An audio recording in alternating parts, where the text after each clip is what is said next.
I'm trying to talk to you. Can you please stop? No, I can't. I've got to get to work. It's the hearing today. Yeah, I know. And honestly, it's gonna be fine.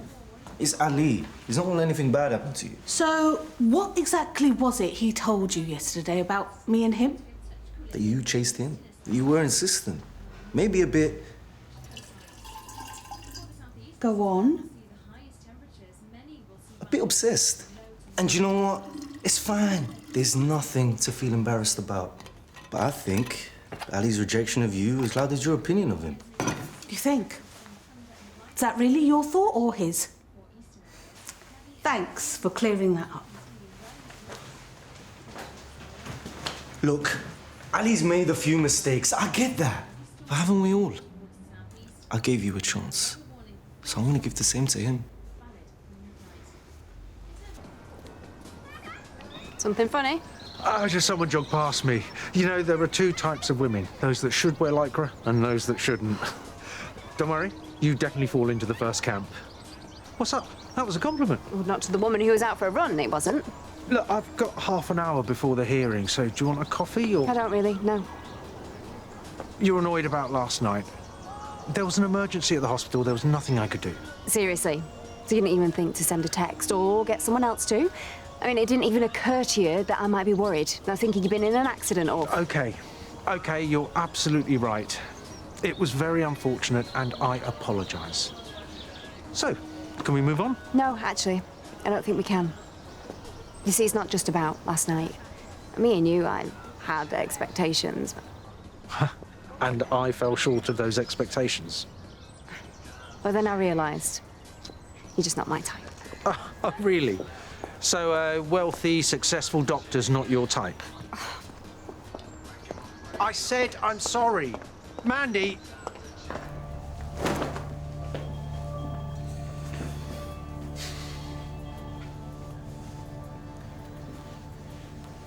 Look, sorry, can I just firstly say how sorry I am? I made a terrible mistake and it's one that I promise I'll never make again if I'm allowed to keep my job. Hang on a minute. The reason there was an error is because I asked Cleo to administer the painkillers in my absence. We really can't hold her accountable. Well, we need to hold someone accountable. This is a safeguarding issue, and not just of a patient, but of a member of staff, too. Now, Cleo, Misbah asked you to treat Marnie Nightingale when she came in as a patient on the 3rd of September 2021. Did you inform Misbah that you were uncomfortable treating Miss Nightingale and that you were not qualified to administer medication? Yes. But Misbah gave me the patient's notes and I was tired that day. And I know that Perry showed you the picture from the night before and... Cleo, I've heard enough. I think we can put your exhaustion down to the fact that we are hideously understaffed and overworked. Now, I deem it fair that we end this here with a caution and that you return to work and put all of this behind you.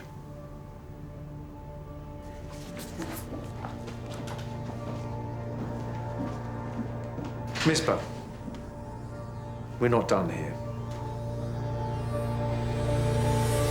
We're going to have to schedule another meeting in order to discuss your part in all of this and any subsequent consequences. What? Why? Why? Because you had a position of responsibility and you shirked those responsibilities. I did not shirk. Marnie could have died. James could have sued. Yeah, but they didn't. All because you walked off the job due to personal reasons. I was walking away from you!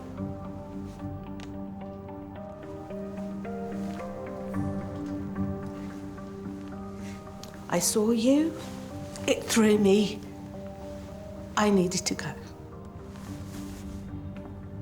My presence was the catalyst for all of this. But, Misbah, this attitude towards me is unprincipled, unprofessional, and unwarranted. And you are putting me in a position of having to make some very difficult decisions. What does that mean? Ali!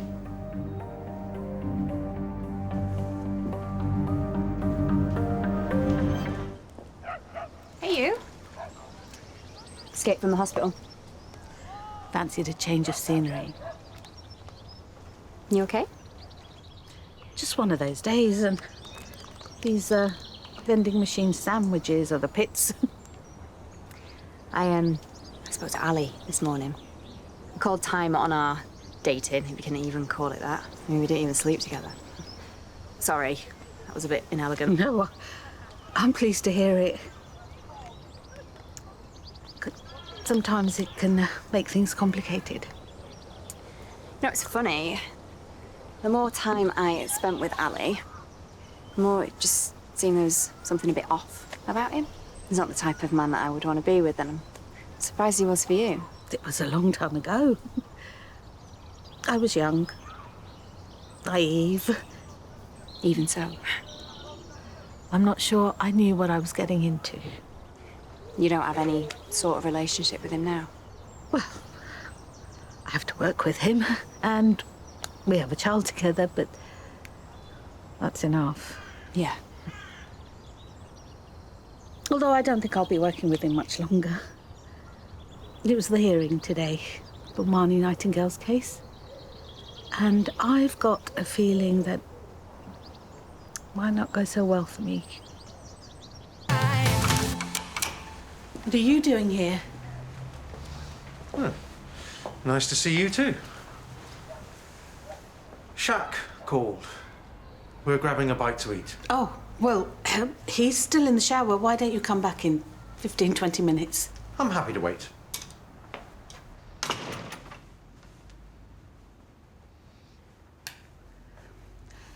I owe you an apology. My outburst, it was uncalled for. Thank you. I appreciate that. You are a first-class doctor, Misbah. There's no doubting it. Which is why it pains me to have to issue you with a formal warning. What? Everything that happened is down to you. I mean, it's shocking that someone with your experience would let that happen. But then, what is it the kids call you? Careless Misbah? You do have a habit of doing things wrong.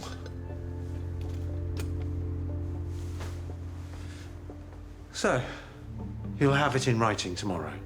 You can't. I can. And I have.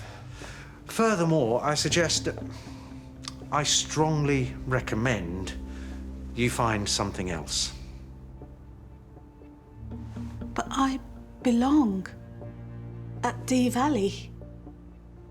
This is my career, my life's work. It's funny how one silly mistake can have such a devastating domino effect, isn't it? Oh, speaking of which, our son. Now, Shaq wants me around, so I'm staying. Which means, in order to have any sort of meaningful relationship with him, you're going to have to find a way of having one with me. Now, I've given you one warning, so here's another. Whatever this grudge is that you're holding against me, let it go. And this time, I'm not asking you, I'm telling you. Because, well, we don't want you to make another silly mistake now, do we?